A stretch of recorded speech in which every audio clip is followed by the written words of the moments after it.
Now, this is what's incredible. Go, if you would, back to Romans chapter 9, and we're going to go through this passage now, is that God, ultimately, the things that he wants to accomplish, and the fact that he's in complete control is never in threat due to man's will.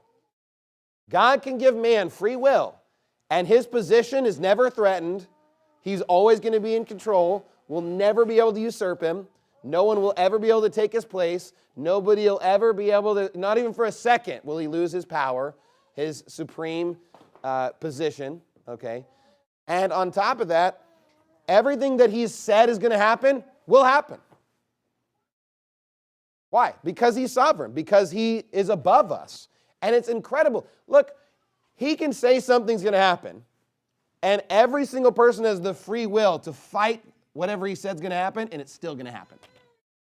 Now, that is way more powerful than just making robots do whatever you say. You say, look, I'm going to do this, and no one can stop me. That's real power. And really, the God of the Bible is way more powerful than the supposed Calvinist God that's just dictating every single action, and we're all puppets at his game and at his disposal. No, God's will can still be ultimately accomplished even when all hell's fighting against him. Hey, you think that the devil wanted Jesus Christ to die on the cross for all of our sins? Oh, no. He tried to stop that, but guess what? He failed miserably, because whatever God says is going to happen will happen. Not only the people that accept Jesus are going to call him Lord, everyone that rejected him also has to say that he's Lord.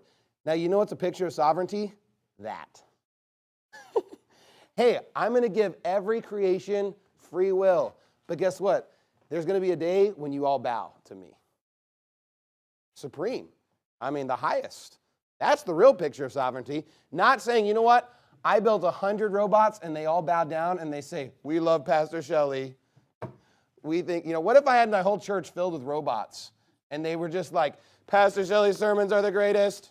I love them so much. Would that really, dude, look how glorious, look how wonderful. Or what if people willingly showed up and willingly wanted to listen to preaching? Wouldn't that be a little bit more, of a picture of the fact that, hey, maybe there's something good going on? Do you really what if all the reviews for your business on Google were just bots that you got? They're just the Russian bots. 5-star, greatest service ever, I loved it so much. Or what if you had 100 people that did business with you put a 5-star of their own free will? Wouldn't that be more glory? The Calvinist God is really just a troll God. He just has troll robots just worshiping him and praising him with no opinion. And look, even the angels aren't robots, my friend.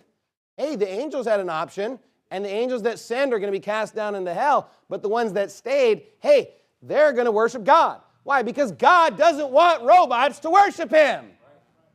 What kind of sick person wants that? And what kind of sick, perverted person would dream up all the evil that exists in the world today and then blame it on God? And then say that it's God that's causing it ultimately, and that it gives God glory.